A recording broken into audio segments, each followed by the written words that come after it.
hasil riset global, sebuah lembaga dunia itu mengatakan 67% generasi milenial dan Gen Z menyukai thrifting. 67%. Ada pergeseran pandangan di generasi baru yang mungkin tidak ada di generasi sebelumnya, Pak Tua, bahwa kalau mereka beli baju thrifting, celana thrifting, itu bagian dari upaya mereka untuk menyelamatkan air bersih. Ini datanya. Kita mulai dari thrifting. Kacamata saya thrifting. Jaket saya thrifting. Kemeja saya thrifting. Celana saya thrifting dan sepatu yang saya pakai juga thrifting. Tadi Pak Ketua juga bisik-bisik. Ya, ini thrifting dari dulu sudah ada ya? Sudah. Saya juga sering belanja. Gitu Pak Ketua ya. Saat mahasiswa dulu, pasar Senen dulu. Artinya mantan pengguna thrifting. Nah, begini, tanggal 12 November lalu itu Pak Ketua, saya WhatsApp Pak Purbaya. Saya ajak dia untuk kita berdiskusi tentang thrifting. Kenapa? Hasil riset global, sebuah lembaga dunia itu mengatakan 67% generasi milenial dan Gen Z menyukai thrifting. 67%. Lalu survei itu menjelaskan kenapa milenial dan Gen Z menyukai thrifting. Karena harga murah? Bukan. Karena modalnya bagus? Bisa. Lalu apa yang paling dominan penyebabnya? Terkait dengan lingkungan hidup. Apa hubungannya antara thrifting dan lingkungan hidup? Karena coba dipaparkan. Kalau ini tadi, ada coret-coretan sedikit. Satu lagi. Geser. Ya. Kebutuhan air bersih untuk industri tekstil itu satu celana jeans butuh 3.781 liter air. Ada pergeseran pandangan di generasi baru yang mungkin tidak ada di generasi sebelumnya, Pak Tua, bahwa kalau mereka beli baju thrifting, celana thrifting, itu bagian dari upaya mereka untuk menyelamatkan air bersih. Ini datanya. Satu kaos katun butuh 2.700 liter atau setara dengan 2,5 tahun satu orang minum air. Satu kemeja butuh 2.700 liter air juga. Dari awal sampai dia proses awal, penanaman, segala macam, sampai dia menjadi pakaian siap jadi, ini angka-angkanya. Jadi kalau kemudian generasi Z dan generasi milenial itu menurut risetnya 67% menggemari thrifting, salah satu alasannya ini. Artinya bahwa thrifting tidak kita bisa lihat sesederhana yang disampaikan oleh Pak Purbaya. Kalau kemudian kita bicara ilegal, ilegal. Tutup. Semua ilegal mau ditutup. Kalau gitu, kita tanya, menurut Undang-Undang Lalu Lintas, boleh tidak motor menjadi angkutan penumpang? Artinya kalau konsisten, ojol-ojol itu secara undang-undang tidak boleh. Itulah kita selama 14 tahun tidak merubah undang-undangnya. Sehingga kita selama 14 tahun, dalam tanda kutip sebagai sebuah negara Pak Ketua, bersepakat untuk melanggar sama-sama. Kira-kira seperti itu. Nah, kita geser lagi. Coba digeser lagi. Apakah yang impor thrifting cuma Indonesia? Enggak, ini datanya. Di Amerika tahun 2021 impor thrifting senilai 2,19 triliun. Ayo, Pak Purbaya perlu diskusi tuh sama teman-teman yang belanja di Amerika thrifting ini terkait dengan thrifting. Belanda impor thrifting dari negara lain 2,76 triliun. Rusia impor thrifting dari negara lain 2,184 triliun. Ini datanya jelas. Jadi tidak cuma kita saja yang impor. Jadi ada perdagangan dunia juga Ketua yang saya tangkap. Belanda impor, Amerika impor, Rusia impor, Indonesia impor dan sebagainya. Nah, solusinya apa? Pertama pahami dulu problemnya. Problemnya apa terkait dengan lingkungan hidup? Industri tekstil itu menyumbang 20% kerusakan udara. Datanya ada, coba digeser lagi. Industri tekstil dan lingkungan menghasilkan 1,2 miliar ton emisi gas, menghasilkan 282 miliar karbon dioksida, menghasilkan 20% limbah industri dunia. Sumbangannya pada limbah industri itu 20%. Nah ini data. Ini yang kemudian terjadi pergeseran pemikiran generasi Z dan generasi milenial itu lebih tertarik thrifting. Dalam kepala mereka sepertinya begini. Kalau saya tidak bisa membuat air bersih, saya tidak akan buang air bersih. Kalau saya membeli celana jeans bekas, itu sama artinya dan saya menyelamatkan paling tidak sekian ribu liter air bersih. Kira-kira begitulah cara pandang generasi sekarang. Nah, kita harus pahami ini. Kita harus pahami ini sehingga ketika kita sebagai regulator, pemerintah regulator, kita regulator dengan pemahaman yang komprehensif, kita bisa mengambil keputusan yang lebih mewakili keadilan di masyarakat. Oke. Kalau kemudian pajak, ini pajakin saya teman-teman keberatan. Ya. Kenapa? Karena kalau saya hitung, kalau pajak satu kontainer 20% dan nilai kontainer 2 miliar, itu cuma 200 juta. Tapi tanpa pajak, mereka dipungut lebih besar.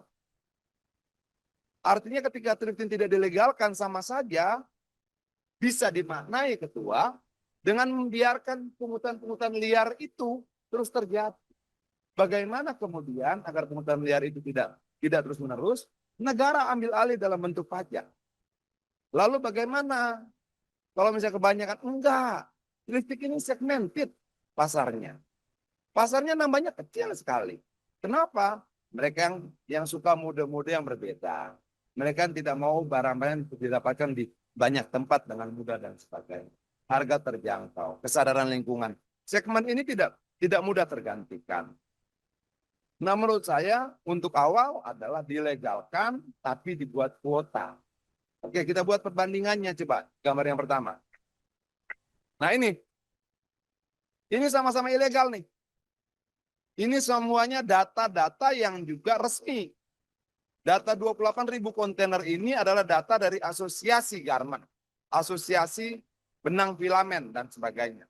Oke, dengan asumsi satu kontainer 40 feet itu beratnya 28 ton, dengan 24.000 kontainer jumlahnya adalah 784.000 ton. Ini ekspor tekstil ilegal dari negara Cina.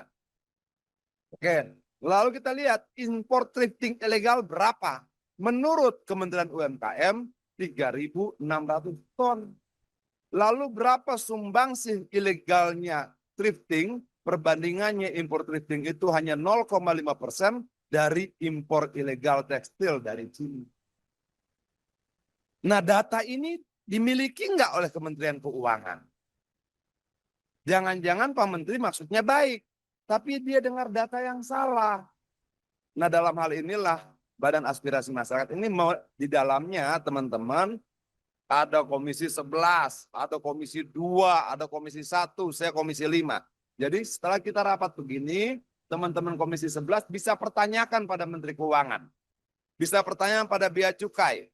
Teman-teman dari komisi yang lain bisa melakukan hal yang sama, nanti disurati oleh Badan Aspirasi Masyarakat lintas komisi. Nah, data-data ini menurut saya perlu kita bicarakan. Oke, ini datanya nih. Oke. 700 kembali ke data terakhir. 784 ribu ton ini. Balik yang tadi. Ya. 784 ribu ton kontainer ilegal isinya tekstil. Masalah kita adalah kita tidak tahu tekstilnya apa.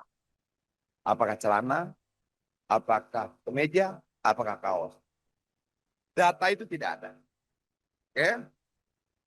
Tapi kalau kita asumsikan ketua, 784 ribu ton itu kita asumsikan semuanya kemeja. Oke. Maka jumlah kemeja dalam tanda kutip ilegal yang masuk ke Indonesia itu totalnya hitungan saya 3 miliar 136 juta.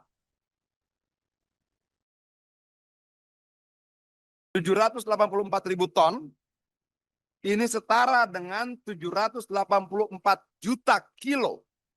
Coba kita cek. 1 kilo kemeja isinya antara 3 sampai 4 kemeja.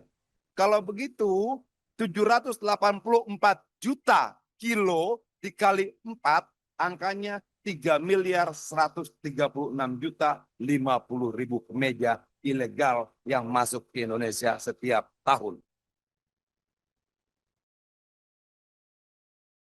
Oke.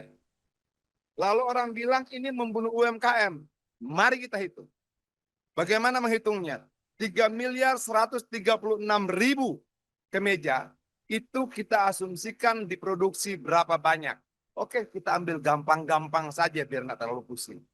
Satu perusahaan di Indonesia selama 1 tahun kita asumsikan menjahit 1 juta kemeja.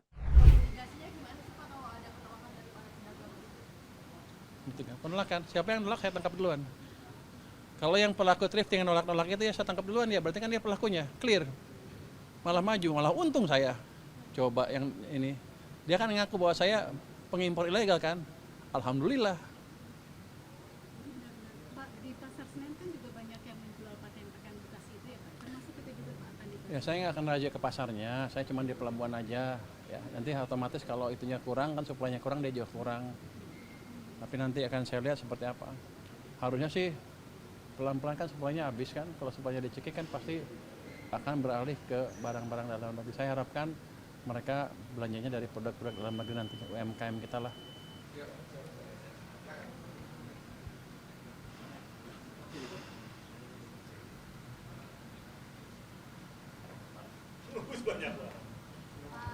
Boleh maju lagi Pak, thrifting Pak, boleh tanya Pak kebijakan thrifting gimana Pak? Terus bisa apa? Kebijakan thrifting.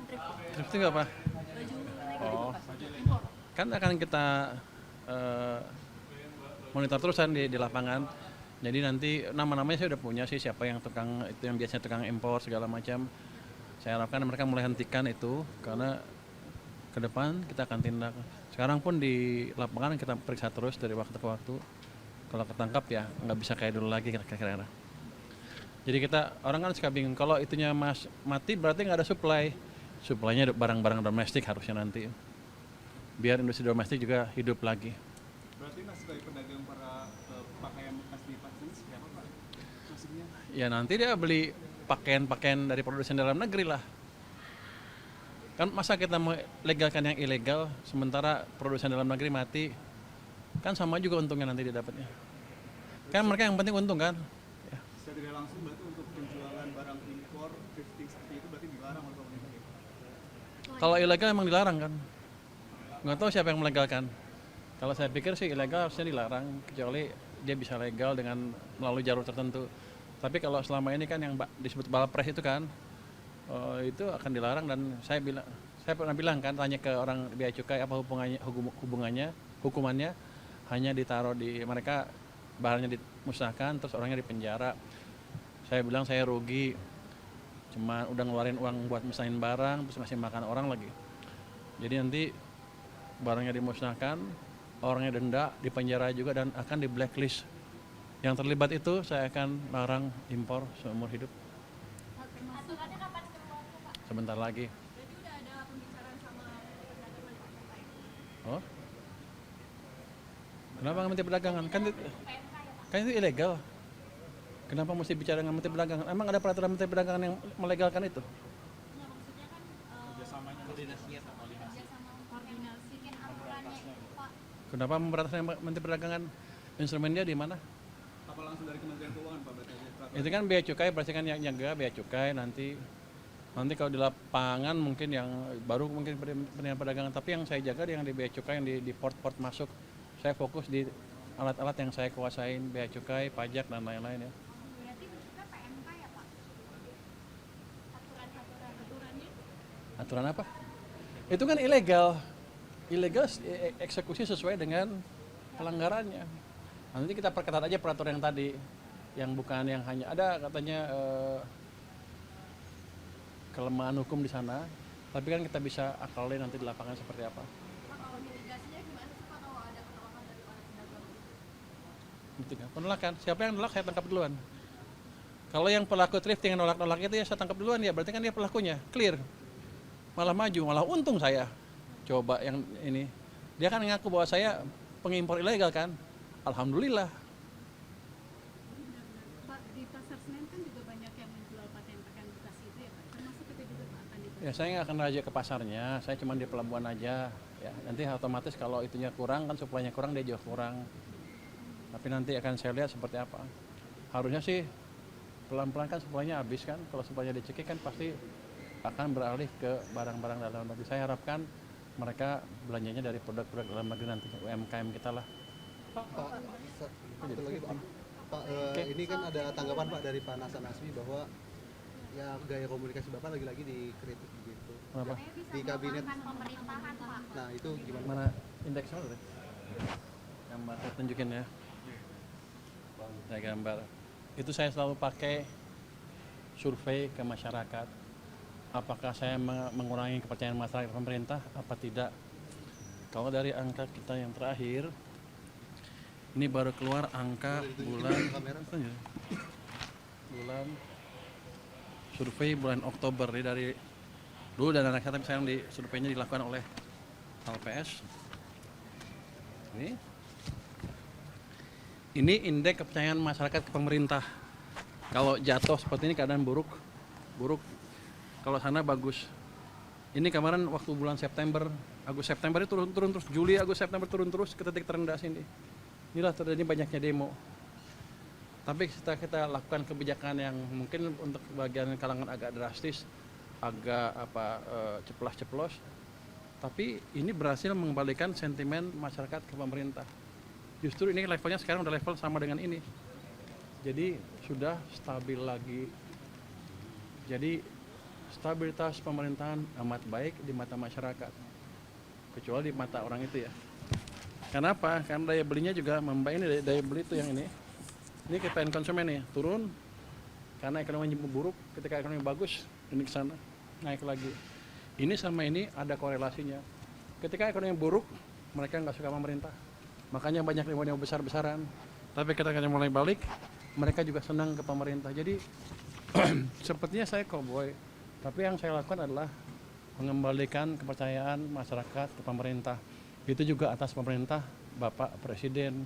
Jadi saya nggak berani gerak sendiri. Jangan dianggap saya cowboy, saya hanya perpanjangan tangan dari Bapak Presiden, kira-kira begitu. Dengan versi yang lebih halus malah. Berarti komentar Bapak terhadap beberapa menteri-menteri di jabat Prabowo sendiri itu harus instruksi dari Presiden juga? Saya pernah bilang ke beliau, saya akan pastikan belanjanya tepat waktu. Dia bilang go ahead aja jalan. Kenapa? Karena kita perlu ekonomi yang lebih cepat di triwulan keempat tahun ini. Udah mulai kelihatan kan? Saya harus harapkan ke depan lebih bagus lagi.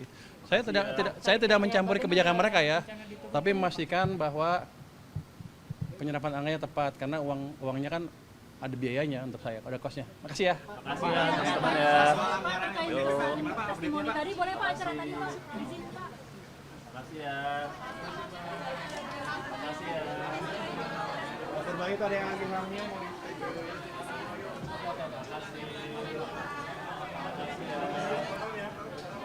Yuk pindah yuk.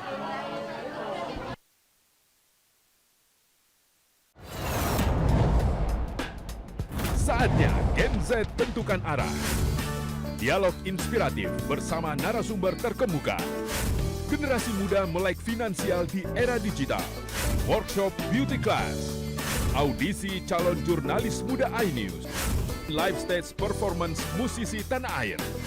iNews Media Group Campus Connect 28 dan 29 Oktober 2025. Connecting Ideas, Inspiring Future. Ketika ada sesuatu yang tidak benar, kita suarakan. Ya bagaimana semua terangin dia sedungu ini? Ini manusia pecundang yang sangat merugikan bangsa kita ini. Saatnya jadi member eksklusif di channel YouTube Official iNews. Tantang lagi para tambah sumpah di atas Al-Quran. Dia pengen masuk TV. Konten premium yang tidak tayang di TV. Live interaction. Halo pemirsa iNews, ini baru selesai. Emoji dan badge spesial. Reakses konten pilihan. Klik YouTube Official iNews. Join member hanya Rp10.000 per bulan.